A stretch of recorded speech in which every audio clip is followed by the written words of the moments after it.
नमस्कार। सावधान India UP fights back में मैं पूजा गौर आप सबका स्वागत करती हूँ। घर एक ऐसी जगह जहां हम सबसे सुरक्षित होते हैं, लेकिन यहाँ तो किसी ने पूरे परिवार को उन्हीं के घर में मौत के घाट उतार दिया, और वो भी बड़ी क्रूरता के साथ। आखिर कौन था वो बेरहम जिसने मासूम बच्चों को भी नहीं छोड़ा? Hello, police station. लेकिन यहाँ सवाल ये था कि कौन हो सकता है इस खूनी वारदात का जिम्मेदार? क्या इसमें किसी पहचान वाले का हाथ था, या फिर किसी बाहरी आदमी ने यह हमला किया था?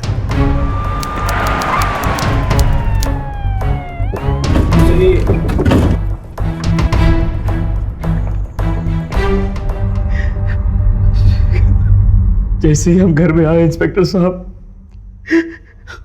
हमने देखा कि मिस्टर विनोद, मैं आपकी तकलीफ, आपके दर्द को अच्छी तरह समझ सकता हूँ, लेकिन मेरे लिए इस वक्त ये जानना जरूरी है कि ये सब कैसे और क्यों हुआ, और मुझे पूरी उम्मीद है कि आप मुझे सब कुछ सच सच बताएंगे। जैसा आपने बताया, बेडरूम में आपके बच्चे और किचन में आपकी पत्नी, फिर ये दूसरी औरत कौन है? ये सीमा थी, हमारे दोस्त ऋषि की पत्नी। दोस्त की पत्नी? लेकिन ये यहाँ आपके घर में क्या कर रही थी? नहीं पता, डॉली की अच्छी सहेली थी। आई सी। अच्छा मिस्टर विनोद, आपकी किसी से कोई दुश्मनी? जी नहीं। आपको किसी पे शक है? कोई ऐसा जो आपकी जान लेना चाहता हो? जी नहीं। ठीक है, क्या आप मुझे ऋषि का नंबर दे सकते हैं? जी। 09125। फोन करो ऋषि।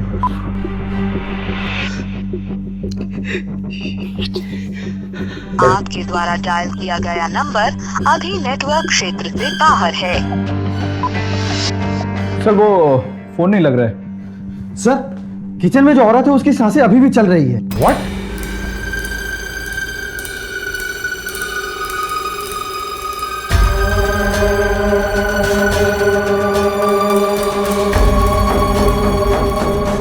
सेना, यस सर। एम्बुलेंस को फोन करो जल्दी। यस।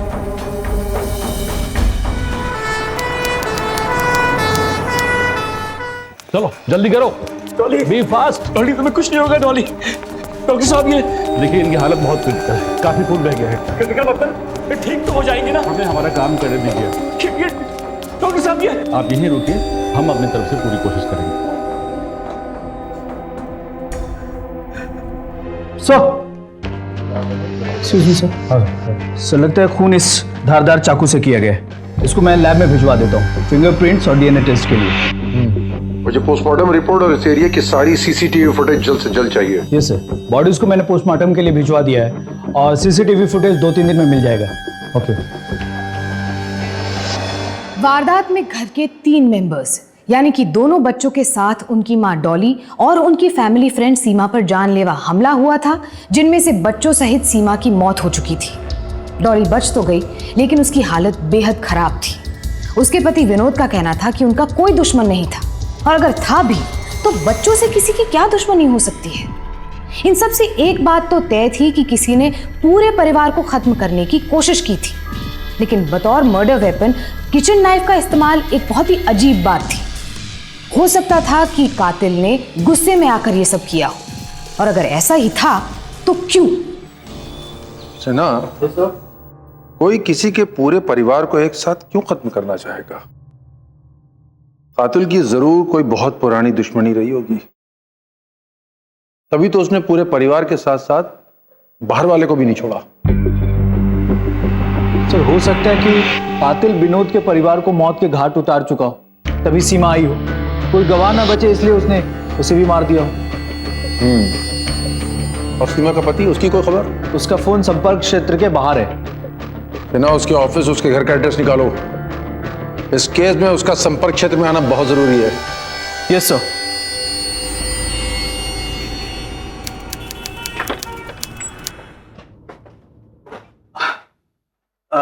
हेलो सर, कोई प्रॉब्लम है?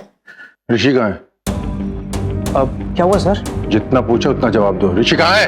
सर ऋषि सर तो बिजनेस टूर पर गए हैं। कहाँ? सर ये तो मैं नहीं जानता। लेकिन बिजनेस सीक्रेसी मेंटेन करने के लिए वो बिना इंफॉर्मेशन के ऐसे ट्रिप्स करते रहते हैं। देखो, अगर तुम्हें कुछ भी पता चले सीधे फोन करके हमें बताओगे, और अगर झूठ बोलोगे तो बिना मतलब के इन सब में फंस जाओगे, समझे? Right sir.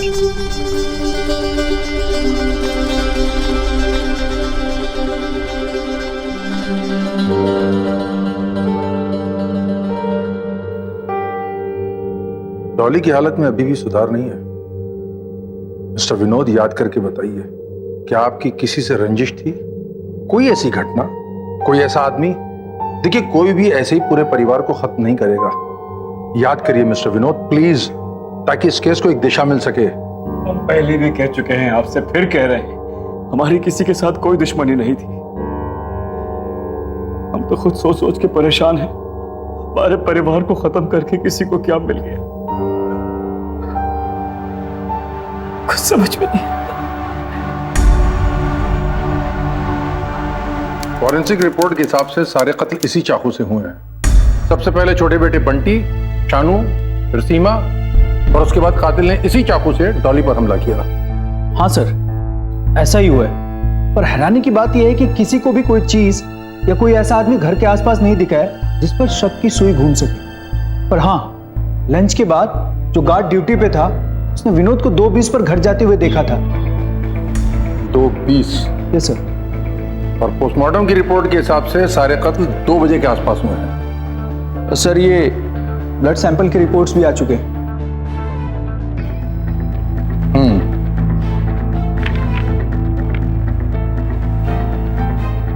और रिपोर्ट के हिसाब से कपड़े पर बंटी, शानू और सीमा के खून के निशान हैं। Yes sir. और पोस्टमार्टम के हिसाब से तीनों कत्ल एक ही आदमी ने एक ही तरीके से किए। सिन्हा, ऐसा लगता है कि कातिल को विनोद का परिवार बहुत अच्छी तरह से जानता था, क्योंकि कहीं कोई झड़प या कोई हाथापाई के निशान नहीं है। घर में सब कुछ नॉर्मल पोजीशन में है, जैसे एक आम दिनचर्या में होता है। बंटी स्टडी टेबल पे, शानू बेड पे और डॉली किचन में। नहीं सिन्हा, ये कोई अनजान आदमी हो ही नहीं सकता है। कौन हो सकता है सर? और सीसीटीवी फुटेज से भी कोई खास लीड नहीं मिल रही है। जहां चालू रखो, कोई ना कोई क्लू तो मिलेगा ही। हेलो, क्या? ओके सर, हॉस्पिटल से फोन आया था, डॉली को होश आ गया है। गुड, चलो।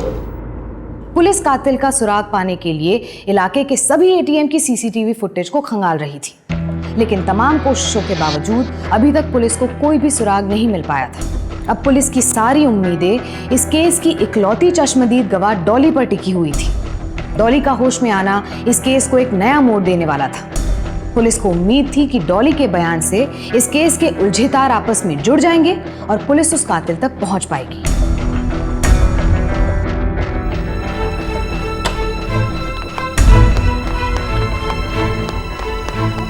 डॉक्टर साहब, हमें डॉली जी से बात करनी है।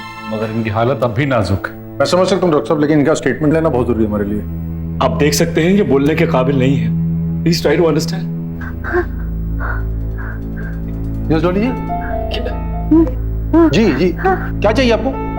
क्या? Paper pen? एक मिनट, पेपर पेन दो जल्दी से। डॉली, क्या हो गया डॉली? डॉली, देखिए,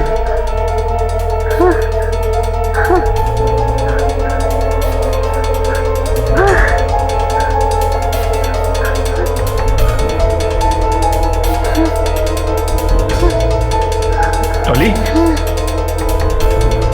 डॉली,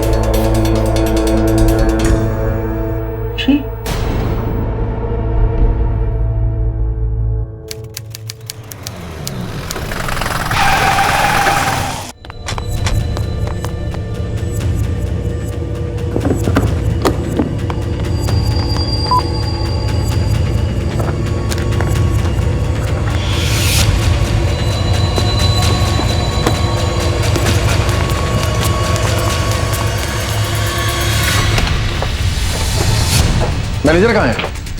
सर तो अभी भी निकले।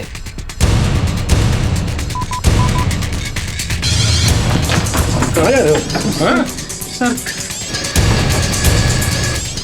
साहब, आप लोग मेरे पीछे क्यों पड़े साहब? साहब, मैंने आपसे कहा ना, मैं कुछ नहीं जानता। चल।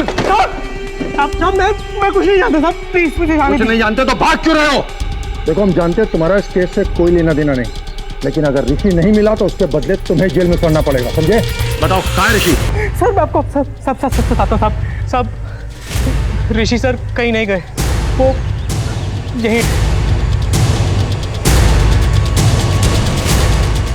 उनका बस एक बार फोन आया था और उन्होंने बताया कि ये सब हो गया है। उसके बाद उन्होंने कहा कि अगर कोई भी पूछे तो मैं यही बोलूं। और सर उसके बाद सर उनका कभी फ़ोन नहीं आया और मेरी उनसे बात नहीं हुई।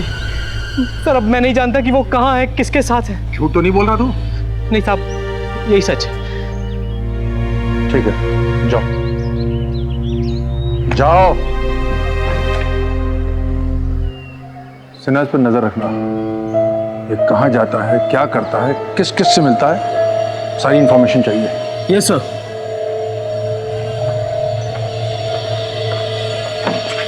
और हाँ, ऋषि के घर की तलाशी लो, वहां से कोई ना कोई सबूत जरूर मिलेगा, ठीक है?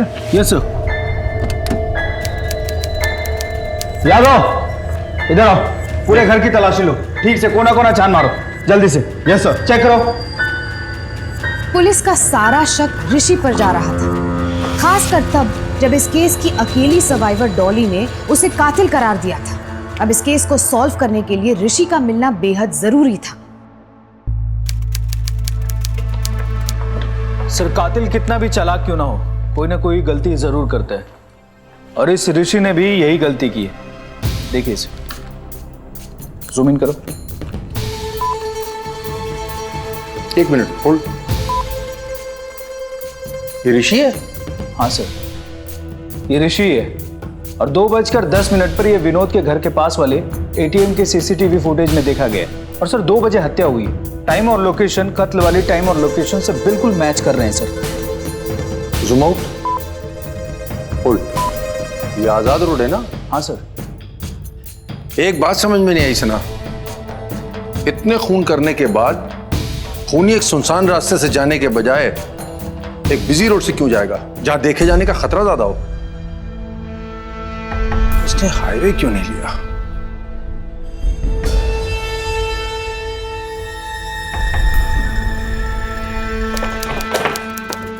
ढूंढो और जगह।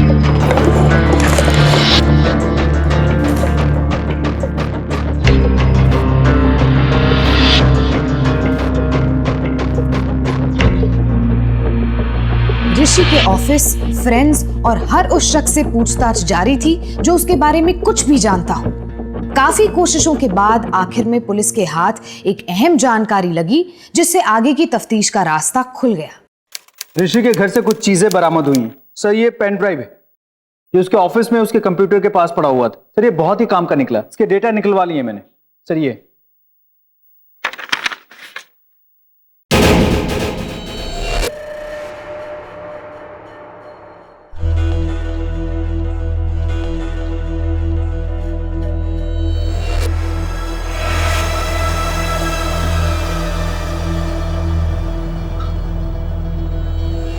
मिस्टर विनोद, लेकिन फोटोग्राफ को देख कर लग रहा है कि डॉली और ऋषि के बीच में कुछ था।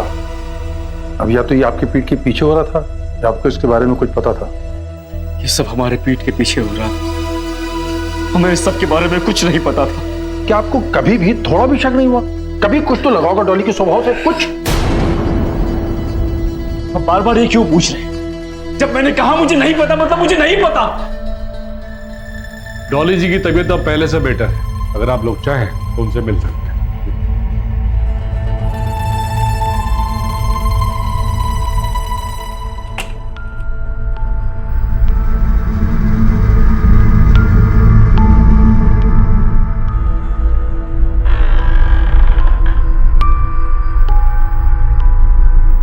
क्यों किया तुमने ये सब? क्यों किया ऐसा मेरे साथ? तुम ही जिम्मेदार हो, सब तुम्हारी वजह से हुआ है। क्यों धोखा दिया मुझे? अब छोड़ेंगे नहीं इसको, इसने मेरे बच्चों की। लेके जाओ, लेके जाओ, छोड़ेंगे नहीं इसको, लेके जाओ, लेके जाओ। डॉली जी, आप ठीक हैं?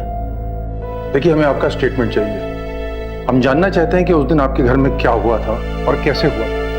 आप प्लीज हमें बताइए ताकि हम आपके बच्चों के कातिल को सजा दिला सकें, प्लीज।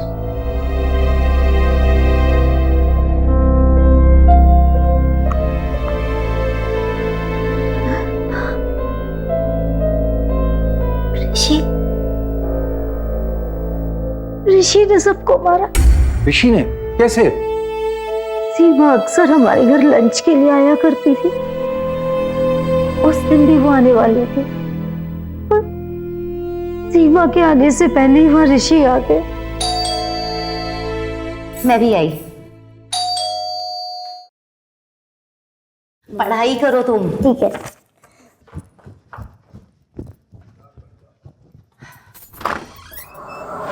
ऋषि के सर पे भूत सवार था, बहुत ही गुस्से में था। मैंने तुम्हारे लिए क्या क्या नहीं किया, अपनी शादी तक दांव पे लगा दी। अब तुम पीछे नहीं हट सकती डॉली, तुम्हें मेरे साथ चलना होगा। नहीं ऋषि, हमारे बीच में जो भी कुछ था ना, वो हमारी ये गलती थी। देखो सीमा यहाँ किसी वक्त भी आती होगी, तुम यहाँ से प्लीज चले जाओ। अगर ये बात विनोद को पता लग गई ना तो दोनों परिवार तबाह हो जाएंगे। तुम प्लीज यहाँ से चले जाओ। गलती? हमारे बीच जो थी वो गलती थी। मैंने तुमसे प्यार किया और तुम उसे गलती कह रही हो। उसे बहुत समझाने की कोशिश की इंस्पेक्टर साहब, लेकिन उसने मेरी एक न सुनी। ऋषि, ऋषि, तुम पागल हो? क्या कर रहे हो? चाकू ऋषि, ऋषि।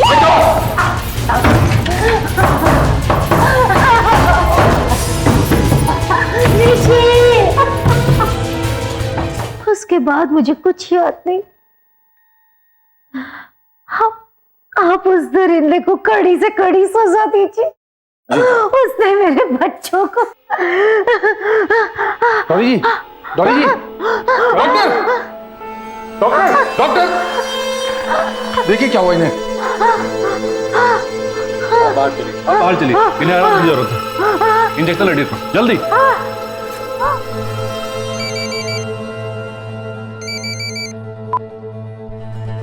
Hello sir. हाँ से ना बोलो।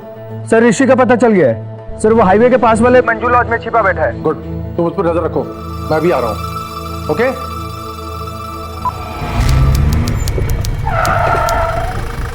एसी में छिपा बैठा है।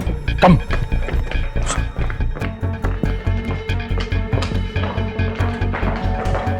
ऋषि नाम का बंदा तुम्हारे लॉज में ठहरा है? हाँ हाँ सर, हाँ सर। कौन सा कमरा? सर 102।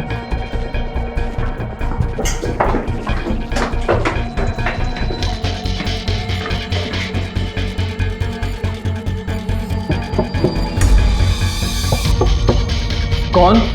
Room service. पकड़, पकड़ से, पकड़। मैंने कुछ नहीं किया सर, मैंने कुछ नहीं किया। लेके चल। सर मैं सच कह रहा हूं सर, मैंने कुछ नहीं किया सर, मैंने किसी को नहीं मारा। अगर तुमने नहीं मारा था तो भाग क्यों रहे थे? सारे सबूत तुम्हारे खिलाफ हैं, डॉली का बयान तुम्हारे खिलाफ है। देख ऋषि, नाटक बंद कर और सच सच बता, क्यों मारा तूने सबको? बोल। विश्वास कीजिए सर, मैंने कुछ नहीं किया। अगर तूने नहीं मारा तो तू वहां गया क्यों था, जबकि तू जानता था विनोद घर पर नहीं है? ऐसा कौन सा जरूरी काम था जो तुम्हें उसी दिन करना था? बोलो। सर मुझे डर था कि डॉली सीमा को हमारे रिश्ते के बारे में न बता दे। मैं वहां पे डॉली को रोकने गया था सर। मेरे और डॉली के बीच में अफेयर चल रहा था सर। तुम सुनाओ, कहाँ रह गए थे इतने दिन? बस एक अब्रॉड की ट्रिप हुई थी तो बिजी था उसमें। चलो, that's good. I just came 2 days back. Very nice. क्या लोगे तुम? पानी पिला दो। ओके। अरे मैं ले लेता हूँ। Sit.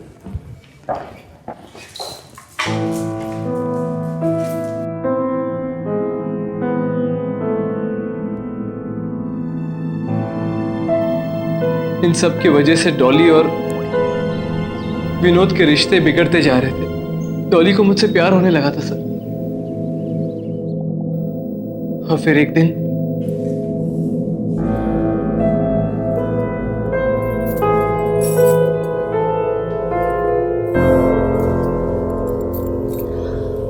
ऋषि, पता है विनोद को ना हम पे आजकल शक होने लगा। और वैसे भी मुझे तुमसे यूं छुप छुप के मिलना पसंद नहीं।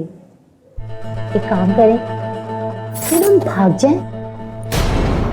तुम्हारा दिमाग तो नहीं खराब हो गया डॉली? हमारे बीच में सब कुछ तय हुआ था ना।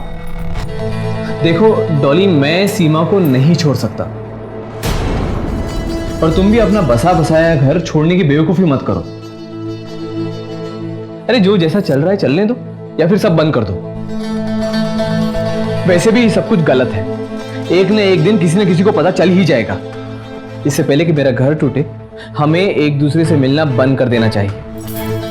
अच्छा, बहुत प्यार आने लगा है ना तुम्हें तुम्हारी बीवी पर? क्या खिला दिया उसने तुम्हें ऐसा? हाँ, पहले तो तुम्हें सब कुछ सही लगता था और अब गलत लगने लगा है। टोली, मेरी बात समझने की कोशिश करो।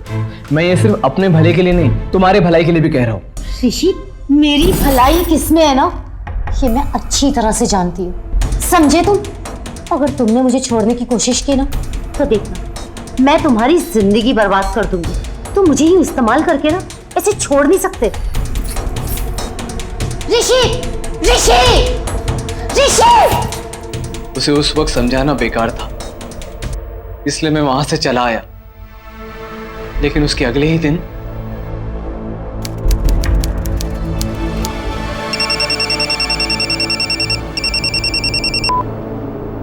तुमने फोन क्यों किया मुझे?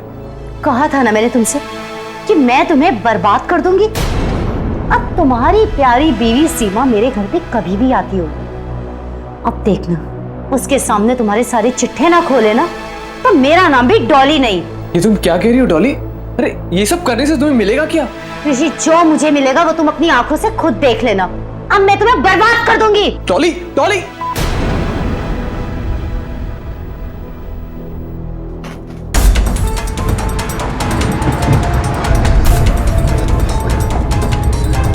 आपके द्वारा डायल किया गया नंबर अभी नेटवर्क क्षेत्र से बाहर है।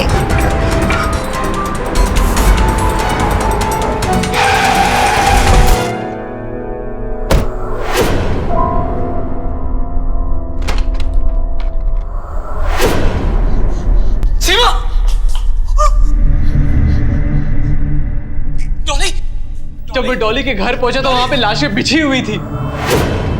मैं डर गया था सर। मुझे लगा कि अगर मेरे और डॉली के रिश्ते के बारे में लोगों को पता चल गया तो सबसे पहला शक मुझ पर जाएगा, इसीलिए मैं वहां से भाग गया सर।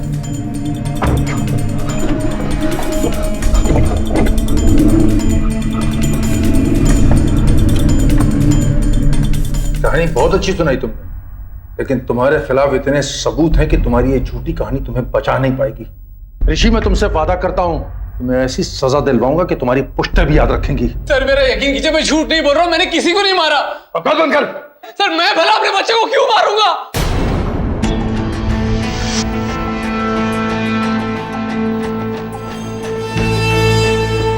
क्या बोला? तुम्हारे बच्चे?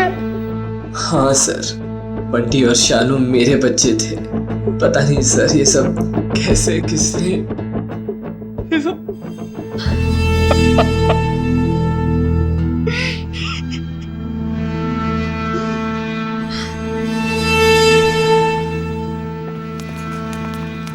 सर आपको क्या लगता है, ऋषि सच बोल रहा है? पता नहीं सिन्हा, अब ऋषि सच बोल रहा है या झूठ, ये तो बच्चों और ऋषि के डीएनए रिपोर्ट से ही पता चलेगा। जैसे ही रिपोर्ट आए मुझे इन्फॉर्म करो। Okay sir. इस दिल दहला देने वाले मल्टीपल मर्डर केस का हर पहलू बेहद उलझाने वाला था। जैसे ही पुलिस को लगता कि वो इस केस को सुलझाने वाली है, तभी इस केस में एक नया मोड़ सामने आ जाता था। पहले डॉली और ऋषि का अफेयर और सारे सबूत ऋषि को ही मुजरिम साबित कर रहे थे, और उसके बाद ये खुलासा कि बच्चे विनोद के नहीं बल्कि ऋषि के थे, ऋषि को दोषी साबित करने में एक बड़ी अड़चन बन चुका था। तो आखिर कौन सच कह रहा था और कौन झूठ? अगर ऋषि सच कह रहा था तो कातिल कौन था? और डॉली क्यों झूठ बोलेगी, जो इस केस की अकेली आई विटनेस थी और साथ ही उसकी शिकार भी? आखिर उसके बच्चों का कत्ल हुआ था और वो खुद भी मरते मरते बची थी। अब ये केस उस डीएनए रिपोर्ट पर टिका हुआ था जिससे ऋषि का सच सामने आने वाला था। Thank you for coming inspector. ये पेशेंट डिटेल्स। तो इस रिपोर्ट में डॉली पर जो हमला हुआ था उसकी सारी डिटेल्स हैं? जी जी, और उसके साथ साथ ट्रीटमेंट का भी डिटेल्स है। Thank you.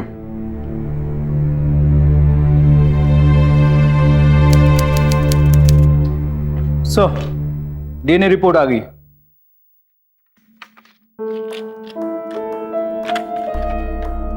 डीएनए रिपोर्ट के हिसाब से बंटी और शानू ऋषि के बच्चे हैं। इसका मतलब है ऋषि सच बोल रहा है। सर अगर ऋषि सच बोल रहा है तो फिर खून उसने नहीं किया, तो फिर विनोद? क्योंकि सर ये बात किसी को भी पता चलेगी तो गुस्से में वो कुछ भी कर सकते हैं। मुझे भी ऐसे ही लग रहा है। सीमा का खून तो अनजाने में हो गया ताकि कोई चश्मदीद न बचे, लेकिन सवाल ये उठता है कि डॉली ने ऋषि का नाम क्यों लिया? क्यों वो अपने बच्चों के कातिलों को बचाना चाहती है अगर कातिल विनोद है? इससे ना कातिल विनोद ही है। बहुत मगरमच्छ के आंसू बहाए इसने, अब इसके तेल निकालने का वक्त आ गया। विनोद के फोन रिकॉर्ड लाओ। Yes sir.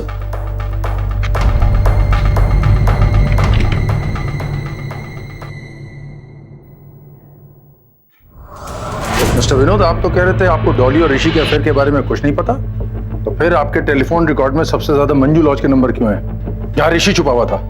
साफ साफ बताएंगे या फिर मजबूरन हम आपको गिरफ्तार करें? सर ये ऐसे नहीं मानेगा, तो थाने ले जाकर अपने तरीके से पूछताछ करनी होगी। नहीं, बताते हैं। मैं उन दोनों के रिश्ते के बारे में बहुत पहले से ही मालूम था। But Vinod, you are very lucky guy. हमारी बीवी इतना अच्छा खाना बनाती है। हमें बहुत पहले ही दोनों पर शक हो गया था, लेकिन हम किस मुंह से बताते? डॉली ने हमारे मुंह पर पहले ही कालक पोत रखी थी। जैसे ही हम घर से बाहर निकलते, ऋषि उससे मिलने आ जाता।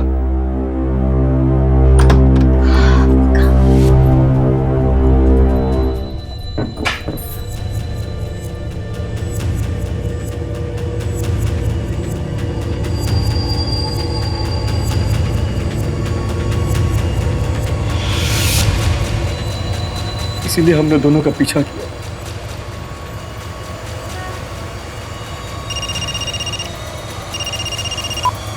हेलो डॉली, कहाँ हो तुम? मैं मार्केट में शॉपिंग कर रही हूँ। मैं घर आके मिलती हूँ तुमसे। हमारी पत्नी हमसे झूठ बोलती रही, हमें धोखा देती रही। हमने कई बार उन दोनों को मंजू लॉज में जाते हुए देखा, इसीलिए हमने मंजू लॉज के मैनेजर को पैसे दिए। हमारे होटल में डॉली और ऋषि नाम का कपल आता है, उन पे नजर रखो। मुझे उनकी पल पल की खबर चाहिए। ठीक है सर।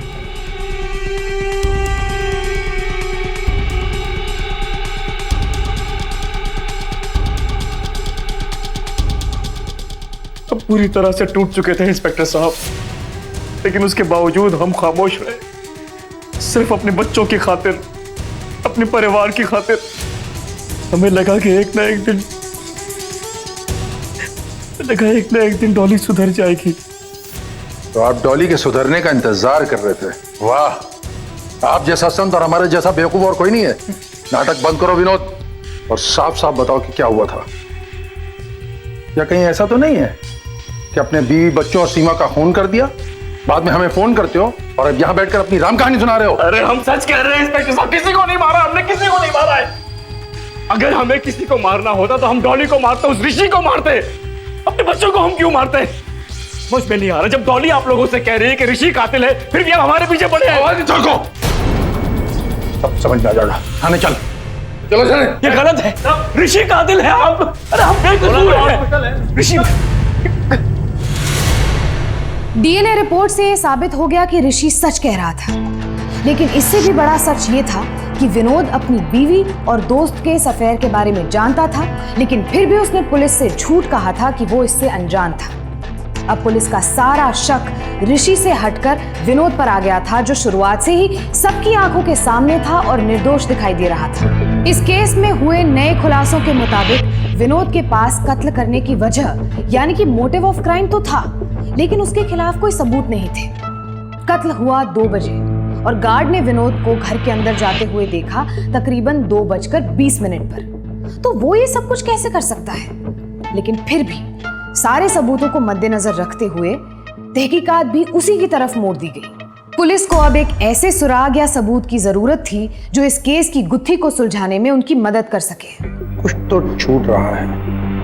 एक काम करते हैं सिन्हा, विनोद के घर चलते हैं और शुरू से इस घटना को समझने की कोशिश करते हैं। मुझे पूरा यकीन है जहां से केस शुरू हुआ है खत्म भी वहीं होगा।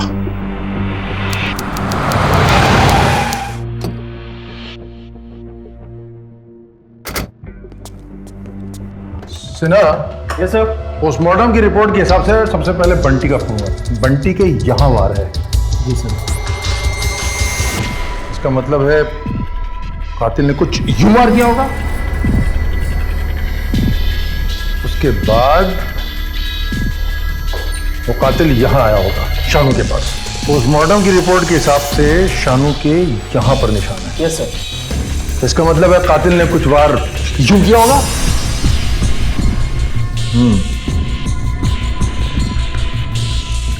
डॉली पर हमला करने से पहले कातिल ने सीमा का इंतजार किया होगा। रिपोर्ट के मुताबिक कातिल ने कुछ यूं वार किया होगा, गले पर वार लेफ्ट टू राइट हुआ है। और डॉली के बयान के मुताबिक उस वक्त वो किचन में लॉक थी। सीमा को मारने के बाद कातिल डॉली के पास आया। वो खून से सना हुआ कपड़ा भी हमें यहीं मिला था। Yes sir. कपड़ा यहाँ पड़ा था और चाकू यहाँ पर। और सर कपड़े पर 3 लोगों के ब्लड सैंपल्स भी हैं, बंटी, शानू और सीमा। इसका मतलब है कि कातिल ने फिंगरप्रिंट मिटाने की कोशिश की, उस कपड़े से अपने हाथ साफ किए। उसके बाद उसने डॉली पर हमला किया, लेकिन डॉली को मार नहीं पाया। और उस वक्त चाकू पर उसकी उंगलियों के निशान नहीं थे। होते भी कैसे? चाकू पर फिंगरप्रिंट बरामद ही नहीं हुए। अब सवाल यह है कि उसने डॉली को मारा कैसे। सिन्हा, वो फाइल देना मुझे। Yes sir. तुम लेफ्टी हो? यस सर, पर मैं लिखता राइट से हूं।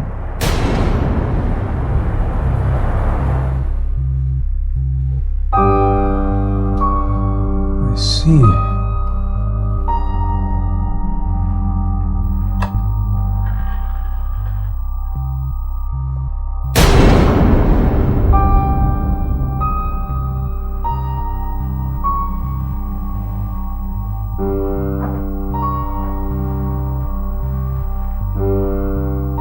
डॉली जी,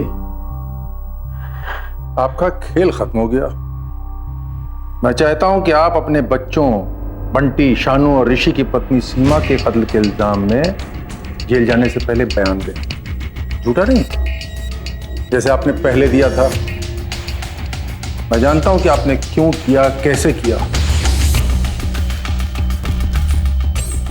लेकिन सच्चाई मैं आपके मुंह से सुनना चाहता हूं। बोलिए। ऋषि को मैं कड़ी से कड़ी सजा देना चाहती थी, इसीलिए मैंने सीमा को फोन करके बुलाया। हाँ डॉली, बोलो। सीमा, खाना तैयार है, तुम कब तक घर पे आ रही हो? बस 5 मिनट में पहुंचती हूँ, अभी निकल ही रही हूँ घर से। ठीक है।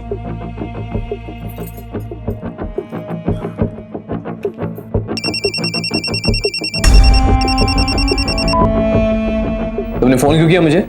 कहा था ना मैंने तुमसे कि मैं तुम्हें बर्बाद कर दूंगी। अब तुम्हारी प्यारी बीवी सीमा मेरे घर पे कभी भी आती होगी, अब देखना, उसके सामने मैंने तुम्हारे चिट्ठे ना खोले ना, तो मेरा नाम भी डॉली नहीं। ये तुम क्या कह रही हो डॉली? अरे ये सब करने से तुम्हें मिलेगा क्या? ऋषि, जो मुझे मिलेगा वो तुम अपनी आंखों से खुद देख लेना। तुमने मेरी जिंदगी बर्बाद की है ना, अब देखना, मैं तुम्हें कहीं का नहीं छोड़ूंगी। डॉली,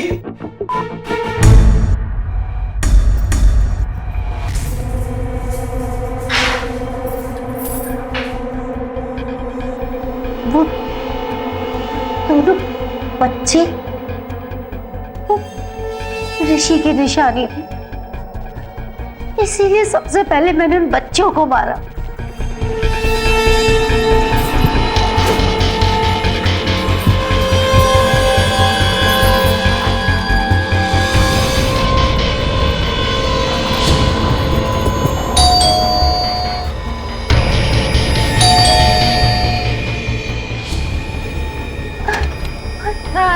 फिर वो सीमा, जिसके लिए ऋषि मुझे छोड़ना चाहता था, फिर मैंने उसे मार दिया। तुमने उस आदमी के लिए जो तुम्हें छोड़कर भाग रहा था अपने बच्चों को मार दिया। वो ऋषि के साथ साथ तुम्हारे बच्चे भी तो थे। अपने बदले की आग में तुमने 3 मासूम जिंदगियां खत्म कर दी। केस खुलने पर यह सब सामने आएगा, ये खुद पुलिस ने भी नहीं सोचा था। अपने बच्चों की रखवाली तो खूंखार जानवर भी करते हैं, लेकिन स्वार्थ और बदले में अंधी इस मां ने अपने ही बच्चों की हत्या कर दी। मां, जिस शब्द का मतलब ही प्यार और ममता है, क्या गुजरी होगी उन बच्चों पर जब उनकी माँ ने, जिस पर वो सबसे ज्यादा भरोसा करते थे, उसी माँ ने उन पर चाकू से वार किए होंगे। सोचकर ही दिल दहल उठता है।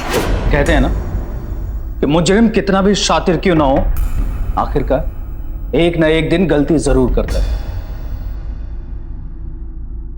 ने अपने बच्चों और सीमा को मारने के लिए अपने दाहिने हाथ का इस्तेमाल किया ताकि तुम ऋषि को इस अपराध में फंसा सको। अपने फिंगरप्रिंट्स मिटा दिए, लेकिन जब खुदकुशी करने की बारी आई तो हड़बड़ी में अपने बाएं हाथ से खुद को चाकू मारा। कहा था ना ऋषि मैंने तुमसे, सब कत्लों के इल्जाम तुम पर आएंगे।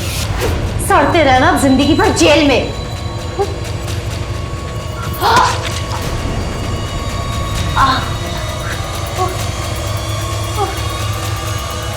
इसका पता लगाना मुश्किल नहीं था, क्योंकि डॉक्टर की रिपोर्ट के हिसाब से तुम्हारे जख्म दूसरों के जख्म से बिल्कुल अलग थे। दूसरों पर दाहिने हाथ से वार किया गया था, लेकिन तुमने खुद को बाएं हाथ से मारा क्योंकि तुम लेफ्टी हो। तुम अपने ही बिछाए जाल में फंस गए, दूसरों के लिए गड्ढा खुदा, खुद की कब्र तैयार की।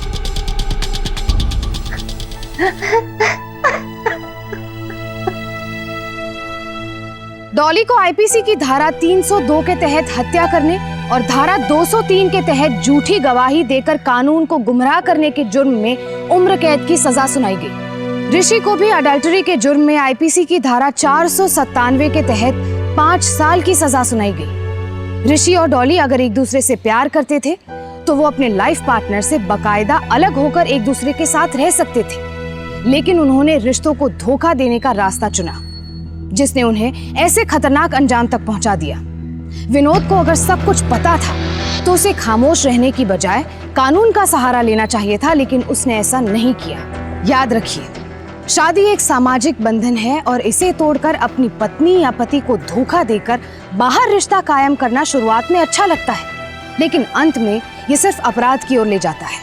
इसलिए सावधान रहिए ऐसे आकर्षण से। फिर होगी आपसे मुलाकात जुर्म से जंग की सच्ची घटना के साथ।